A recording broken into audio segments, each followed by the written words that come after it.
Kwa uwezo wa Mwenyezi Mungu tu, labda nataka niwaambieni, hii sio mwisho. Hii leo tuna bip, huu mchezo au hii karata inaendelea. Sawa jamani? Kwa uwezo wa Mwenyezi Mungu, mkisikia mmeitwa tena wiki ijayo, msije mkashangaa.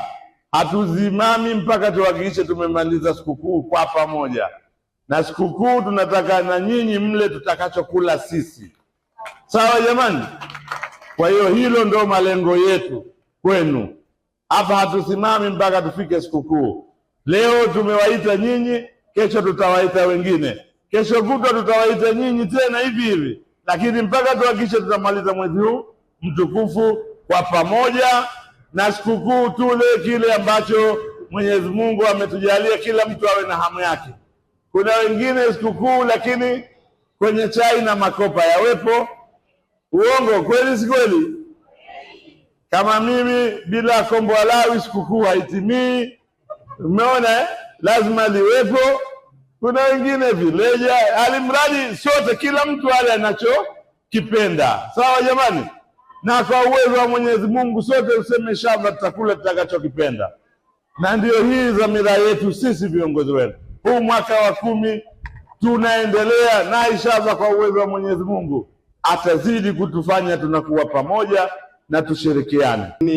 Tunafanya hili kwanza kwa sababu sisi wenyewe tumejikubalisha, lakini la pili ni ibada ambayo Mungu kasema tuitekeleze, kwa sababu Mungu kasisitiza umoja katika Waislamu wote, lakini hata kwa walimwengu wote.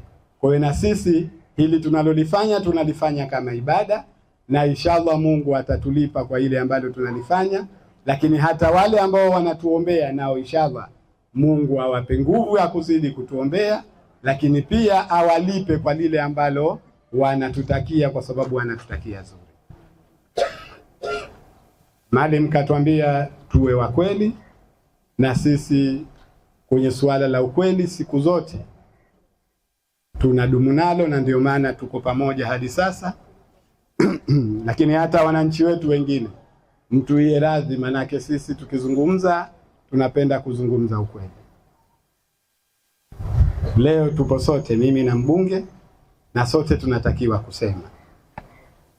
Cha kukisisitiza kwangu ili na yeye nimpe aseme, ili shughuli iendelee, tulifanye hasa tulilolikusudia ni wa watu wote wa jimbo la Chumbuni, bila ya kubagua jinsia, rangi, kabila, dini, lakini pia hata ule utabaka wa tunakotoka, lakini pia tunamoishi ndani ya jimbo la Chumbuni, kwa wale wa Chumbuni, sijui wale wa Banko, wale wa Karakana, wa Mwembe Makumbi, wa Masumbani. Sisi tunachotaka sote tuwe wana Chumbuni. Hii ya huyu anatoka wapi, yote iondoke. Tunashukuru wabunge wetu na wakilishi wetu pamoja na madiwani wetu kwa kutuleta hapa na kutusaidia sie tulikuwa hatujiwezi. Kwa hiyo tunashukuru Mwenyezi Mungu, awajalie, awalipe kila la kheri, awape umri mrefu. Mwenyezi Mungu awajalie, awape baraka, awaondoshe kila la ubaya. Anasaidia vizuri tu mheshimiwa wetu mbunge, tunashukuru.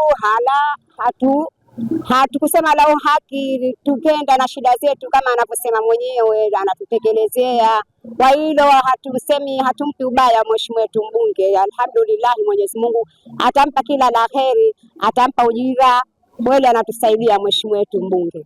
Kusema ukweli tumefarijika sihaba, alhamdulillah, na Mungu ambariki. Kama sisi wenye hali duni tunafarijika sihaba, tunasaidiwa. Saa nyingine na kwa hatuna vitu vya tunataka mahitaji kama vile ugangano nini, hatuna uwezo, lakini sihaba alhamdulillah, Mwenyezi Mungu ambariki, amzidishe baraka. Na kwa kila Muislamu achukue mfano huu wa mbunge wetu sihaba, alhamdulillah. Kwa kila kiongozi ana wajibu kuchukua mfano kama huu, mheshimiwa Kondeza anatufanyia.